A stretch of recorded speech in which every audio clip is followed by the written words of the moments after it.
एक लड़की को अपने ही भाई के दोस्त से प्यार हो जाता है। प्यार बहुत ज़्यादा, मगर वो एक तरफा प्यार होता है और वो लड़की इस बात का एहसास किसी को होने नहीं देती है।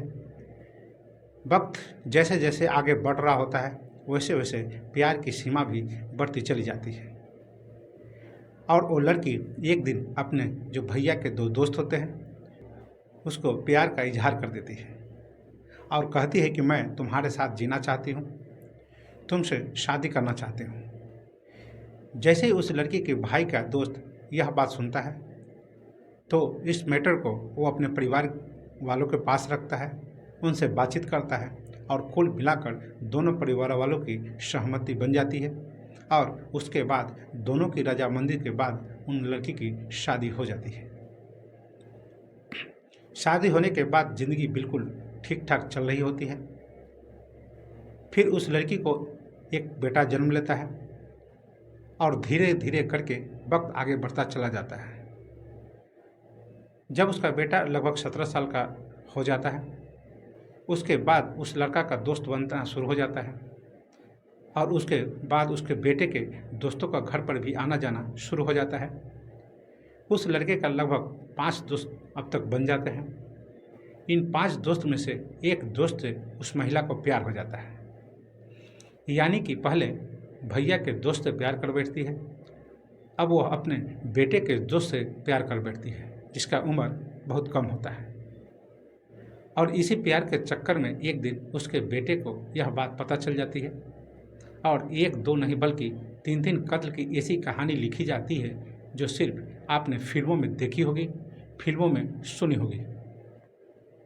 उस महिला के संबंध न केवल भैया के दोस्त बेटे के दोस्त से होते हैं बल्कि कई ऐसे अधिकारियों से भी संबंध हो जाते हैं। जब पुलिस ने इस घटनाक्रम का खुलासा किया तो यह खुलासा न केवल उस इलाके में, उस प्रदेश में, बल्कि देश भर में चर्चा का विषय बन जाता है। आज की जो कहानी है वो 5 ऐसे दोस्तों की होती है जिसमें 3 का हत्या हो जाता है, चौथे की प्लानिंग चल रही होती है।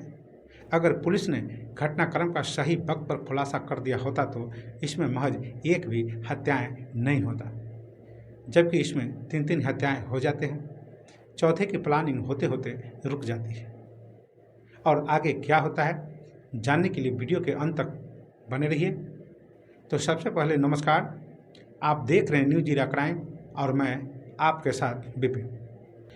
आज की जो सच्ची घटना मैं आपको सुनाने जा रहा हूँ ये सच्ची घटना है मध्य प्रदेश के।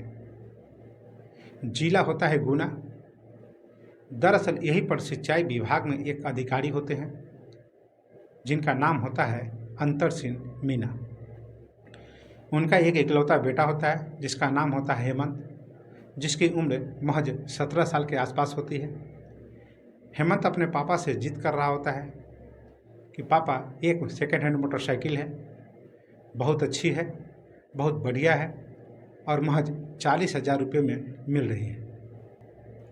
अगर आप मुझे 40,000 रुपया दे दे तो मैं मोटरसाइकिल ले आऊँगा। जब इकलौता बेटा अपने पिता से अपनी माँ से जिद करने लगता है तो तब जाकर माँ और पिता दोनों हार जाते हैं और आखिरकार करके उसको 40,000 रुपये दे देते हैं। और 40,000 रुपया देने के बाद कहते हैं कि ठीक है बेटा, तुम जाकर बाइक ले आओ। तारीख होती है 17 मई 2017।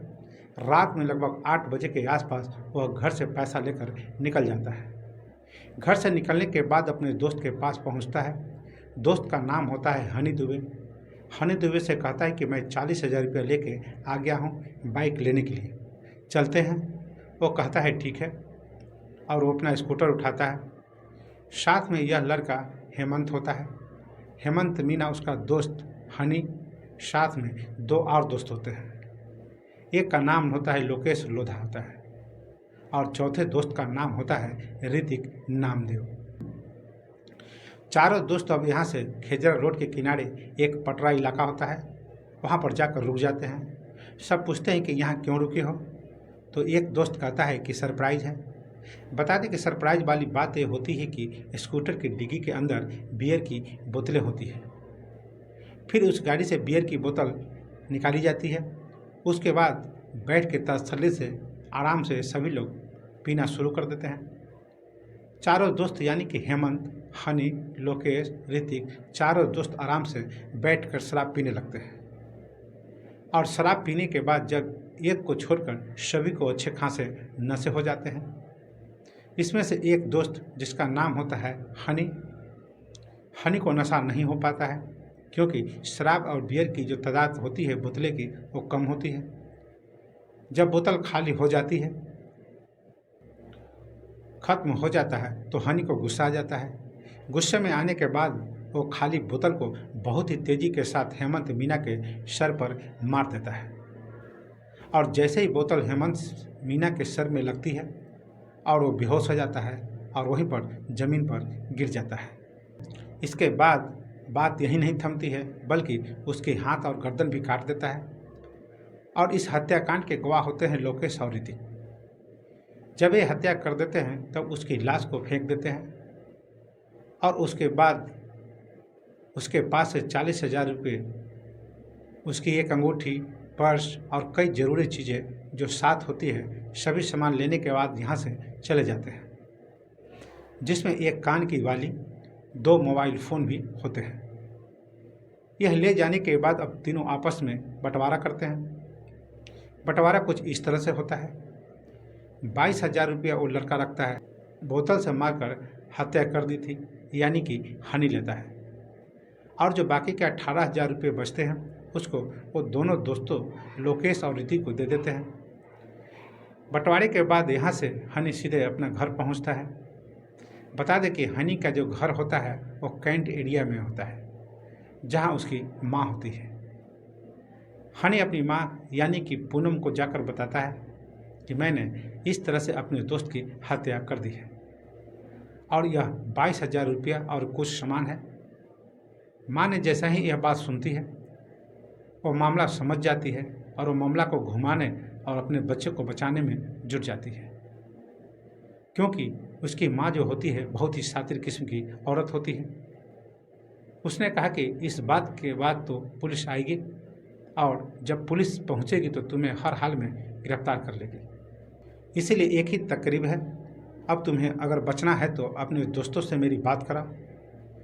उसका लड़का ने अपनी माँ से अपने दोस्तों से बात कराता है।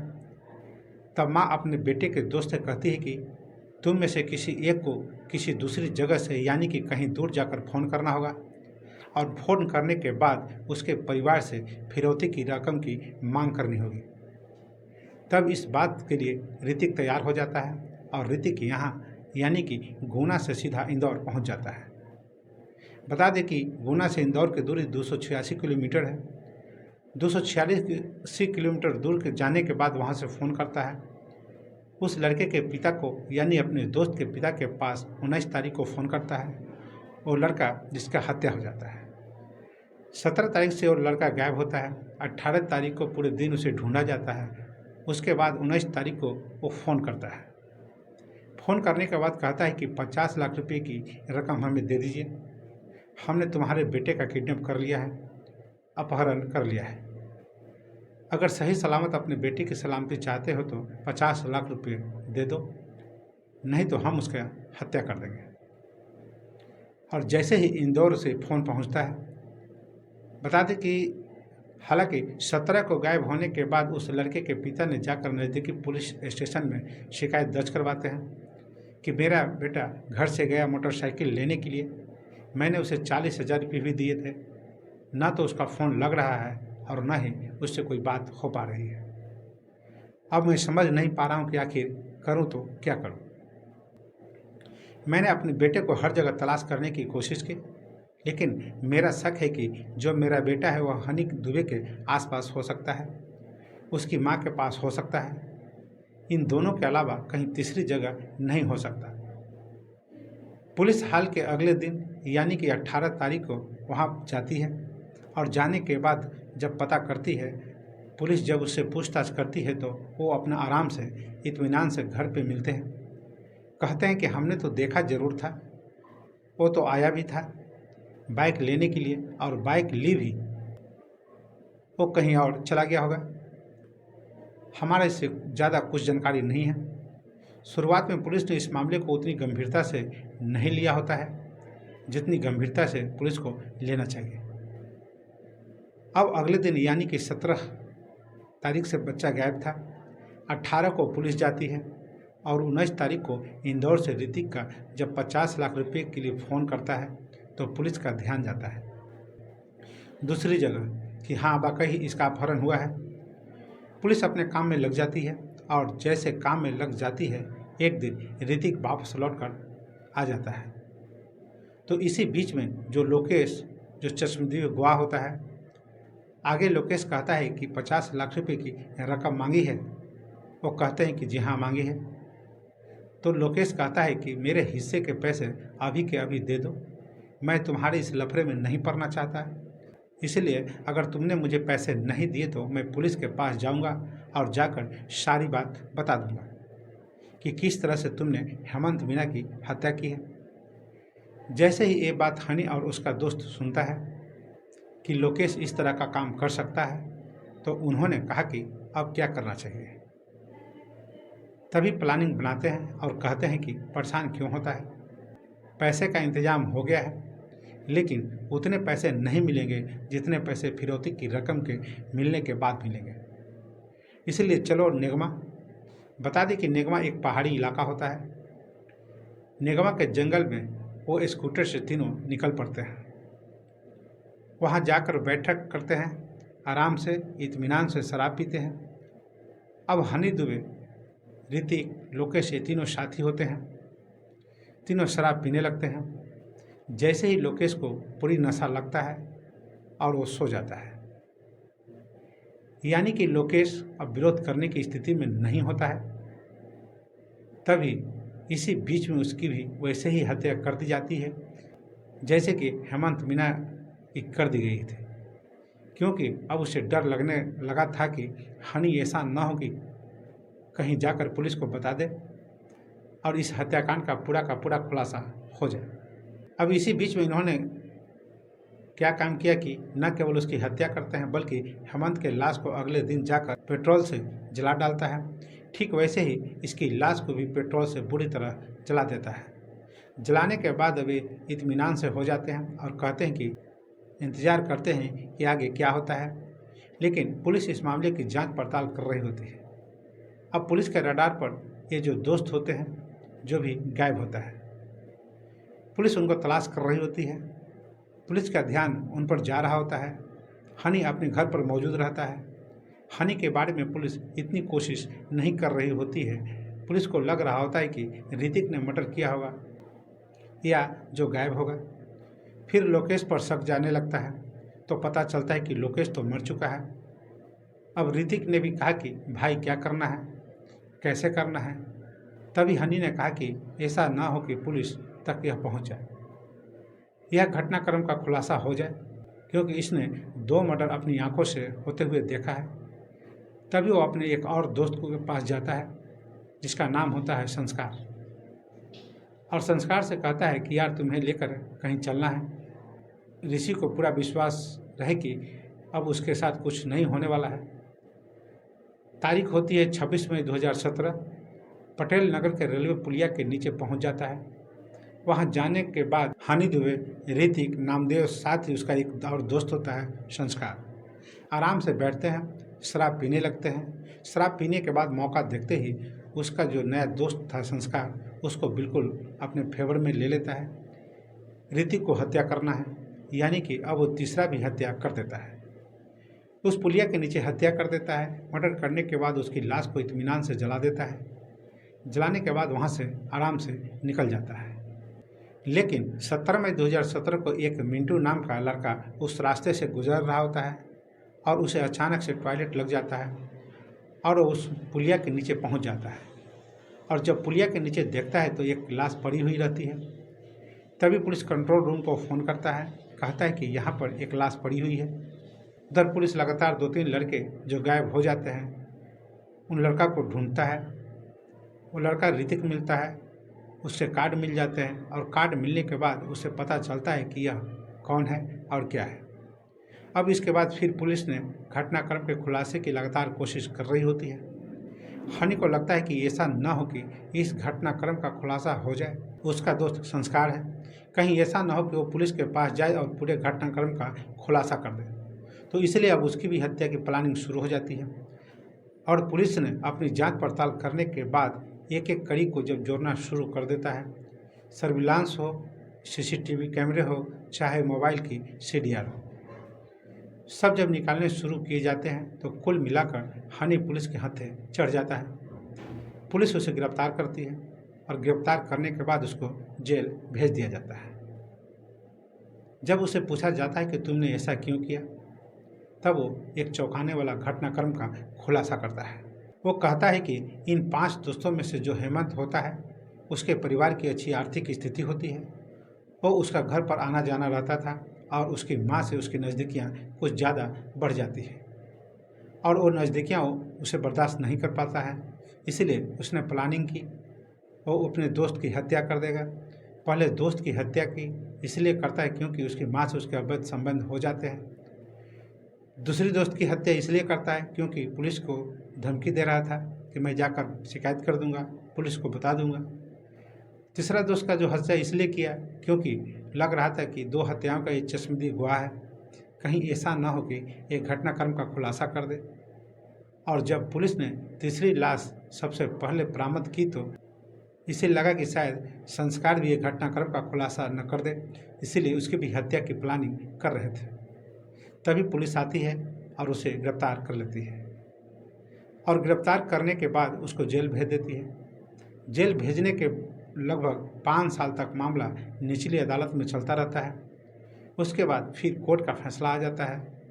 नवंबर 2022 को महिला पूनम उसको रेयर ऑफ द रेयर उसमें माना जाता है और उसको उम्र कैद की सज़ा सुनाई जाती है। 1-2 महीने बीत जाते हैं और अगस्त 2023 में हनी और उसके दोस्त को भी उम्र कैद की सज़ा सुनाई जाती है। दरअसल यह घटनाक्रम लोगों के सामने सोशल मीडिया, अखबार, टेलीविज़न के माध्यम से आता है तो लोगों को यकीन नहीं हो रहा था कि एक घटनाक्रम कुछ इस तरह से भी हो सकता है कि एक महिला जब कोर्ट में जा रही थी तो सब इंस्पेक्टर से कहती है कि तुम्हारी तो मैं धज्जियाँ उड़ा कर रख दूँगी। जब सब इंस्पेक्टर ने यह बात सुनी तो इंस्पेक्टर घबरा जाता है। घबरा इसलिए जाता है क्योंकि बड़े बड़े लोगों के शहर के फ़ोन आने लगते हैं कि इस महिला को कुछ परेशान मत करना। इससे यह अंदाज़ा लगाया जाने लगा था कि मीडिया रिपोर्ट में आने लगा था कि इस महिला के शहर के कुछ बड़े बड़े लोगों से, चाहे वो व्यापारी हो, चाहे वो प्रशासनिक अधिकारी हो, उससे भी संबंध है। यानी कि उस महिला की शुरुआत होती है भैया के दोस्त से प्यार कर बैठती है, उससे शादी कर लेती है, बाद में फिर बेटे का दोस्त होता है, उससे प्यार हो जाता है और उसकी डिलीवरी और उसका पैसा लूटना शुरू कर देती है और वह शहर के कई नामी ग्रामी लोगों के संपर्क में आ जाती है और उससे भी बहुत नज़दीकियाँ बना लेती है। यानी कि एक विवाहिता की इस तरह की लापरवाही जो उसकी ज़रूरतें हैं वह पूरा करने की वजह से 1-2 नहीं बल्कि 3-3 हत्याएँ हो जाते हैं और इस घटनाक्रम का खुलासा होता है तो लोगों को यकीन नहीं हो रहा था। दोस्तों, इस पूरे घटनाक्रम को सुनाने का उद्देश्य किसी को परेशान करना नहीं है, किसी का दिल दुखाना नहीं है, बल्कि आपको जागरूक करना है, आपको सचेत करना है। तो फिर आज की कहानी कैसी लगी मुझे इस कमेंट बॉक्स में उत्तर ज़रूर दें। अगर आपने अभी तक मेरा चैनल सब्सक्राइब और फॉलो नहीं किया है तो तुरंत कर लें और बेल आइकन को दबाना न भूलें ताकि आपको नोटिफिकेशन तुरंत मिल सके। और अब मुझे आज्ञा दीजिए, कल फिर मिलेंगे एक नई कहानी के साथ। नमस्कार, शुभ रात्रि।